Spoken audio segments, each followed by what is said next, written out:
하나님의 말씀 욥기 2장 1절에서 13절입니다.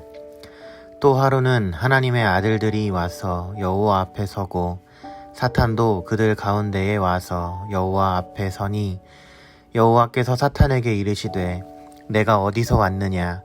사탄이 여호와께 대답하여 이르되 땅을 두루 돌아 여기저기 다녔나이다.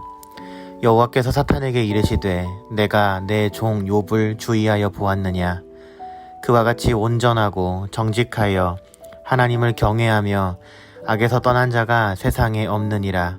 내가 나를 충동하여 까닭 없이 그를 치게 하였어도 그가 여전히 자기의 온전함을 굳게 지켰느니라.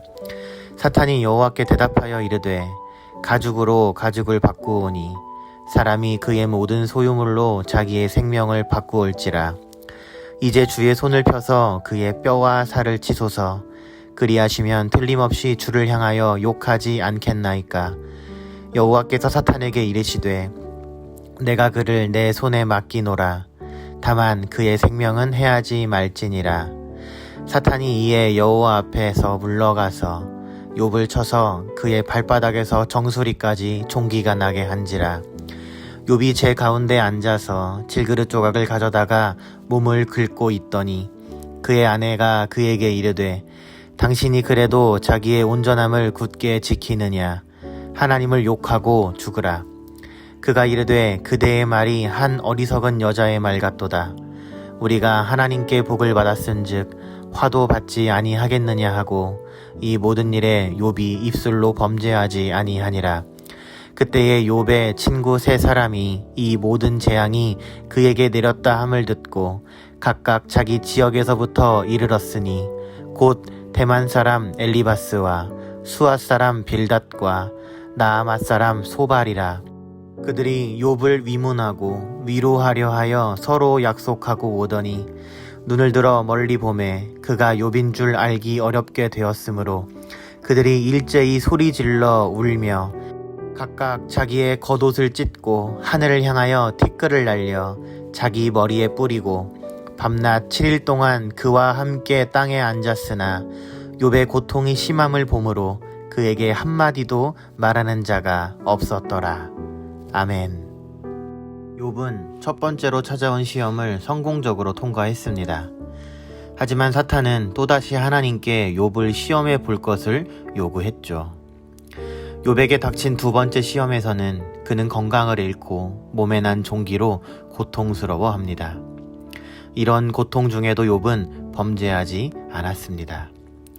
말씀드렸던 것처럼 욥은 온몸에서 악성 종기가 났습니다. 그는 잿더미에 앉아 질그릇 조각으로 몸을 긁어야 할 만큼 가려움과 통증으로 고생하였습니다. 그런데 욥은 이 모든 어려움을 당하고도 입술로 하나님을 원망하지 않았습니다. 욥은 고통으로 인해 슬퍼하고 탄식했지만 입으로 짓는 범죄에서 자신을 지켰습니다. 입은 우리 지체 중에서 가장 다루기 힘든 부분입니다. 그래서 야고보는 혀는 몸의 작은 부분이지만 누구도 길들일 수 없다고 하였습니다.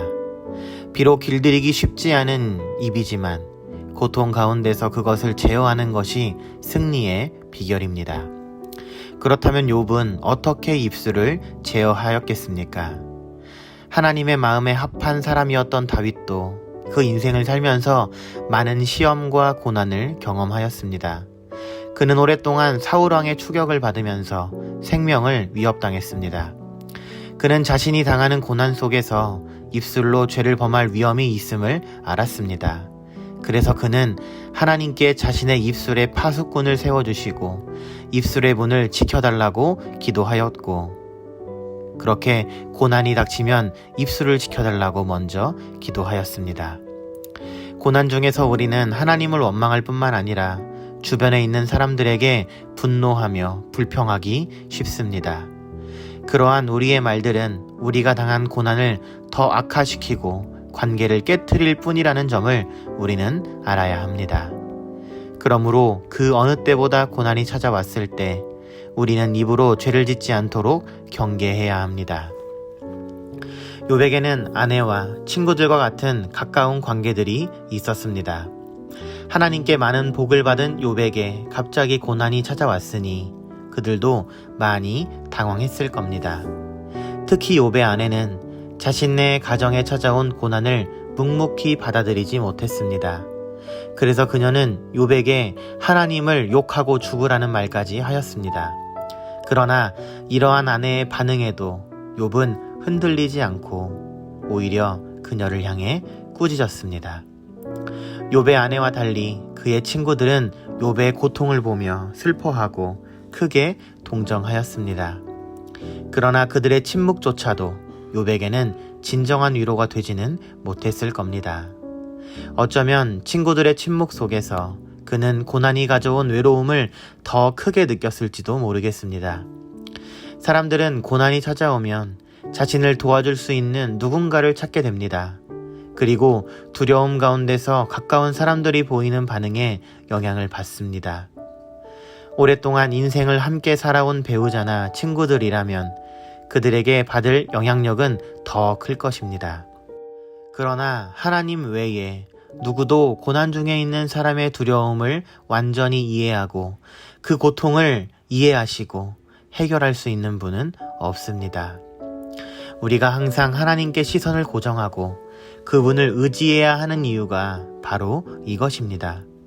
우리의 마음을 하나님께 고정시킬 때 하나님이 고난 중에 있는 우리와 함께 하신다는 사실을 깨닫게 될 것입니다. 하나님께 위로받을 뿐 아니라 고난의 이유를 깨닫게 하시는 하나님의 음성을 듣게 될 것입니다. 그리고 마침내 영적으로 성숙해지는 것입니다. 고난 중에 있을 때 우리는 하나님을 원망하거나 다른 사람을 탓하며 불평할 수 있습니다. 그런 유혹 앞에서 입술을 지키는 것이 죄로부터 자신을 거룩하게 지키는 시작입니다.